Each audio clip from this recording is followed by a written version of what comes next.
जय भीम नवोदय। साथियों, आज जो पत्र परिषद रखी गई है वो पत्र परिषद का मेन मुद्दा यह है कि जो स्वाभिमानी सामाजिक संगठन भीमसेना अब उसका रूपांतर राजनीति में हुआ है और हम लोगों का जो राजनीति रजिस्ट्रेशन है यानी पंजीकृत है वो महाराष्ट्र चुनाव आयोग से हमारा रजिस्ट्रेशन हुआ है और अभी हमारा नया पक्ष करके नेशनल भीमसेना यानी जिसको हिंदी में राष्ट्रीय भीमसेना कहा जाता है, तो उस आधार पर अभी हम लोग राष्ट्रीय भीमसेना के नाम से हम लोग पूरे महाराष्ट्र में इलेक्शन लड़ाने वाले। इलेक्शन लड़ाना ये क्यों हमें यानी राजनीति में आना, ये हमारा जो मुद्दा था वो स्पष्ट था, क्योंकि समाज सेवा का अंत ही राजनीति होता है, ऐसा बाबा साहब ने कहा। तो हम लोग इस मुद्दे को राजनीति मुद्दे लेके हम लोग इसलिए आए मैदान में कि हम लोग इस देश में जो व्यवस्था है, तो आपने देखा होगा 1947 में तब से लेके तो अभी तक ये व्यवस्था जाति आधार पर इलेक्शन लड़ाती है, धर्म के आधार पर इलेक्शन लड़ाती है और इस देश में जाति धर्म की लड़ाई होती है, जाति धर्म का भेदभाव होता है। तो हम लोगों ने ये सोचा कि अगर हम पार्टी बनाएंगे तो हम जाति मुक्त भारत बनाएंगे, न्याय स्वतंत्र न्याय के आधार पर हमारा विचारधारा होनी चाहिए। तो हम लोगों का सबसे महत्वपूर्ण उद्देश्य था कि हम इस देश में जाति मुक्त भारत बनाना चाहते हैं, अशोक सम्राट का राज्य लाना चाहते हैं। तो हमारा सबसे जो उद्देश्य है, ये उद्देश्य के लिए हम लोग मैदान में उतरे। तो हमें ये समझ में आया कि अगर राजनीति पार्टी होती है तो राजनीति पार्टी से ही काम नहीं चलेगा। इस वजह से हमारे 3 संगठन हैं। पहला संगठन है वो जो धार्मिक है, वो है national and international Buddhist society. दूसरा हमारा सामाजिक संगठन है वो है स्वाभिमानी सामाजिक संगठन भीमसेना। तीसरा हमारा राजनीति पार्टी है वो है नेशनल भीमसेना यानी राष्ट्रीय भीमसेना। तो आप लोगों को मैं ये बताना चाहता हूँ कि जब बाबा साहब थे तो बाबा साहब के भी 3 संगठन, बाबा साहब ने भी 3 संगठन बनाए थे। भारतीय बौद्ध महासभा बनाए थे, समता सैनिक दल बनाए थे और रिपब्लिकन पार्टी ऑफ इंडिया बनाए थे। परंतु बाबा साहब के जाने के बाद क्या हो गया कि सभी व्यक्ति ने एक एक पार्टी लेके अपनी व्यक्तिगत पार्टी बना दी, अपने व्यक्तिगत प्रॉपर्टी बना के इस पार्टी को विभाजन कर दिया, टुकड़े टुकड़े में उसको कर दिया। तो रिपब्लिकन पार्टी के आज हम लोग देखा जाए तो 50 टुकड़े, समता सैनिक दल के पूरे भारत में देखा जाए तो 200 से 300 टुकड़े और भारतीय बौद्ध महासभा के भी आप देखा जाए तो उसके भी टुकड़े टुकड़े हुए हैं। तो इस वजह से हम लोग कामयाब नहीं हुए। अगर हमें ऐसा लगता है कि अगर हमें इस देश में सत्ताधारी बनना है, इस देश में व्यवस्था परिवर्तन करना है, तो हमें तीनों विंग को लेके चलना होना, तीनों विंग का नेतृत्व करना होगा। तो आपको मैं ये बताना चाहता हूँ, ये तीनों विंग का मैं राष्ट्रीय अध्यक्ष हूँ और ये तीनों विंग जो हमने बनाई है ये पंजीकृत है। भीमसेना नागपुर से पंजीकृत है और राष्ट्रीय भीमसेना पार्टी जो बनी है ये मुंबई से है और नेशनल इंटरनेशनल बुद्धिस्ट सोसाइटी ये हमारी दिल्ली से पंजीकृत है, यानी वहाँ से रजिस्ट्रेशन है। तो हमारे जो संगठन है ये पूरे केंद्रीय सरकार मान्यता प्राप्त संगठन है हमारे और हम इस आधार पर पूरे देश में काम कर रहे हैं। होता यह है कि हमारा जो संगठन और हमारे जो उद्देश्य है ये देशव्यापी है। पूरे देश में हम जाति मुक्त भारत बनाना चाहते हैं, पूरे देश को हम लोग बाबा साहब की विचारधारा से जोड़ना चाहते हैं। बाबा साहब ने हमें बौद्ध धर्म में लाए, हमें लोगों को ये मार्ग बताना चाहते हैं कि बाबा साहब ने हमें बौद्ध धर्म में क्यों लाया, तो बौद्ध धर्म में क्या चीज़ है। तो बौद्ध धर्म में साइंस है, समतामूलक है, यानी जो व्यक्ति अपने पैर पे आत्मनिर्भर हो सकता है वो बुद्धिज्म में, बुद्धिज्म जीने का मार्ग देता, रास्ता देता। संविधान हमें लड़ने के लिए, अपने अधिकार पाने के लिए हमें संविधान हमें बाबा साहब ने दिया हुआ है। तो हमें यही मुद्दे को लेके हम लोग इस इलेक्शन को और इस देश में व्यवस्था परिवर्तन करना चाहते हैं। और व्यवस्था परिवर्तन बोले तो एक जिले और एक राज्य से नहीं होती है। तो हमारी शुरुआत ये महाराष्ट्र से हुई है।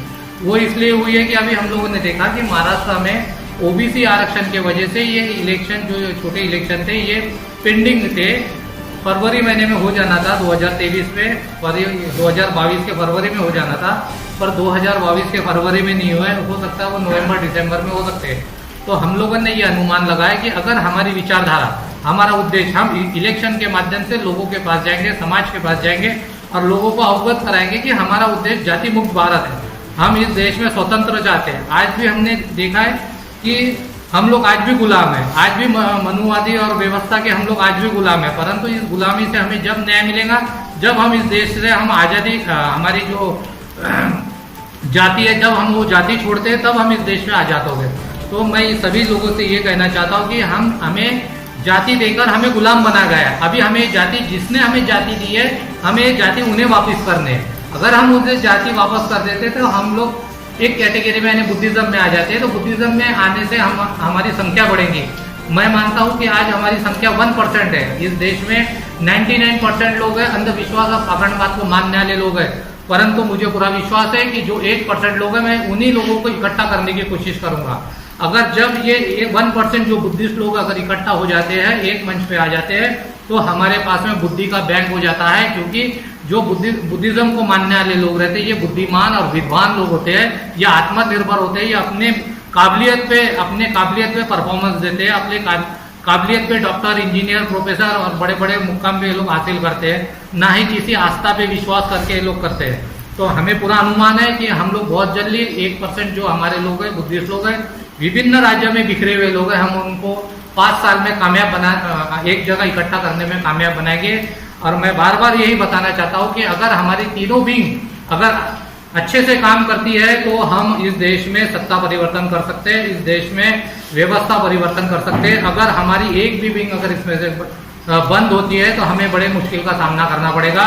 और मैं आपको अभी ही बताया कि इस तीनों विंग का मैं राष्ट्रीय अध्यक्ष हूँ। किस लिए हूँ? मैं इसलिए राष्ट्रीय अध्यक्ष हूँ कि अगर हम किसी व्यक्ति को या किसी को राष्ट्रीय अध्यक्ष बनाते हैं, कुछ 5 साल में या 10 साल के बाद में तू मैं या कुछ मन मुटाव होता है, अगर वो व्यक्ति एक संगठन को भी लेके अगर वो बाहर चले जाता है, वो हमारे विचारधारा से फिर बाद में सहमत नहीं होता है, तो हमें फिर बैक आना पड़ेगा और फिर हम जीरो के कगार पे आके खड़े हो जाएंगे। इस वजह से तीनों संगठन का नेतृत्व मैं अपने हाथ में रखा हूँ। और मैं जो पूरा ये राष्ट्रीय भीम सेना किस प्रकार की भूमिका निभाएगी? सबसे पहला मुद्दा यह है इलेक्शन को लेकर। हम ये चाहते हैं कि इलेक्शन में पहले हमारी बात, हमारा उद्देश्य लोगों तक पहुँचे। अगर लोगों तक हम हमारा उद्देश्य पहुँचाने में कामयाब होते हैं तो हम इस महाराष्ट्र में, मुंबई से लेकर नागपुर तक, हम इस महाराष्ट्र में अच्छा मुकाबला कर सकते हैं। और हमारा यही सोच है कि जो व्यक्ति हमारे साथ जुड़ना चाहता तो वो अपनी जाति अपने घर पे छोड़ के आए, या अपनी जाति जिन्होंने अपनी जाति उसे जाति दी है वो जाति छोड़ के अगर हमारे साथ आता है तो हमारा वेलकम है। तो हम ये चाहते हैं कि हम पहले अपने लोगों को मजबूत करें, अपनी ताकत इकट्ठा करें। हम ये नहीं चाहते कि बाकी के लोग भी हमारे साथ आए और फिर इलेक्शन जीते, हारे, और जीतने के बाद में फिर वो हमारे से दूर हो जाए और दूसरे पार्टी में चले जाए जीतने के बाद। हम ये नहीं चाहते। इस वजह से हमने ये निर्णय लिया कि हम पहले अपना प्रचार पे ध्यान देंगे। जहाँ जहाँ हमारा उद्देश्य लोगों के घर तक पहुँचता है, आपके माध्यम से या बैनर पोस्टर के माध्यम से, और भी कई सोशल मीडिया के मार्ग है, उस रास्ते से भी अगर हमारे लोगों के साथ हमारा ये उद्देश्य पहुँचता है तो फिर हम लोग हमारी संख्या के आधार पर हम इलेक्शन लड़ाएंगे। हमारे समविचारी लोगों से, हम जो पार्टी हमारी समविचारी पार्टी है, हम उससे गठबंधन करेंगे, और भी पार्टियां हैं हम उससे भी गठबंधन करेंगे जो हमारी विचारिक पार्टी है। आने वाले महाराष्ट्र के जो चुनाव अभी आने वाले हैं, तो जैसे ग्रामीण का हुआ, महानगर पालिका का हुआ, उसमें उस चुनाव के अंदर आपका मुख्य मुद्दा क्या होगा? नहीं, हमने पहले ही बोले कि हमारा मेन मुद्दा ये रहेगा कि जाति मुक्त भारत हम बनाकर। जाति मुक्त भारत का मतलब ये होता है कि भाई हम उस विचारधारा से सहमत नहीं है। डायरेक्ट बात है कि ये विचारधारा की लड़ाई, देखो देश में विचारधारा की लड़ाई है। अगर विचारधारा के, गांधी विचारधारा के लोग, कोई गोलवत्त विचारधारा के, कोई की विचारधारा, हम अम्बेडकर विचारधारा के लोग हैं, तो इस देश में विचारधारा की लड़ाई, तो हमारी विचारधारा अम्बेडकर विचारधारा है। और हम इस देश में समता, स्वतंत्र न्याय के आधार पर देश चाहते हैं, और समता, स्वतंत्र न्याय के आधार पर ये देश नहीं है। इस वजह से हम इस देश, और लोग हमसे अगर चुनना चाहते थे, इस आधार पर यही मुद्दा बना के हम लोग काम करेंगे। हमारा यही मुद्दा है, यही उद्देश्य है। जिसको अच्छा लगा वो हमारे साथ आएगा, जिसको अच्छा नहीं लगा तो हम और प्रयास करेंगे समझाने के, और बात अपनी रखने की प्रयास करेंगे। अगर हम हमारी बात रखने में सफल होते हैं तो समझ जाओ 101% हम लोग कामयाब हो जाएंगे। तो हमारा ये अभी लोगों में संवाद करना, समाज में अपनी बात रखना, ये हमारा कार्य शुरू है। और हम लोग कार्य अच्छी ताकत से कर में, हमारा जो सामाजिक संगठन था भीमसेना, सभी महाराष्ट्र में हमारी कार्यकारिणी है। सभी महाराष्ट्र में हमारे जो लोग हैं, ये सब लोगों को आदेश दिया गया है, आने वाले इलेक्शन में जितने भी हमारे विचार के लोग हैं, हमारे से विचारधारा से सहमत है, सभी लोगों से संपर्क किया जाए। हमारी वेबसाइट है, वेबसाइट में हमने इलेक्शन के फॉर्म सबमिट किए हैं। वहाँ पर जो जो जिला अध्यक्ष है सभी के पास में ईवी फॉर्म दिए जाएंगे और वो अपनी काबिलियत पे अपने नेतृत्व पे वो इलेक्शन लड़ाएगा, क्योंकि हम लोगों ने हमारा ये प्रोसीजर है कि हम एक जिला अध्यक्ष है तो वो हमारा विश्वास का है और हम उसके विश्वास पे हम इलेक्शन लड़ाएंगे कि वो अपने काबिलियत पे अपने विश्वास पे लोगों को सीट देगा और जिता के लाने का वो प्रयास करेंगे।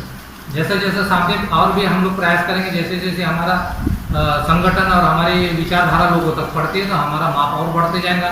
जैसे जैसा माप बढ़ते जाएगा वैसे वैसे हम लोग हमारी प्लानिंग करते जाएंगे। धीरे धीरे हमारी प्लानिंग को गहराई से विचार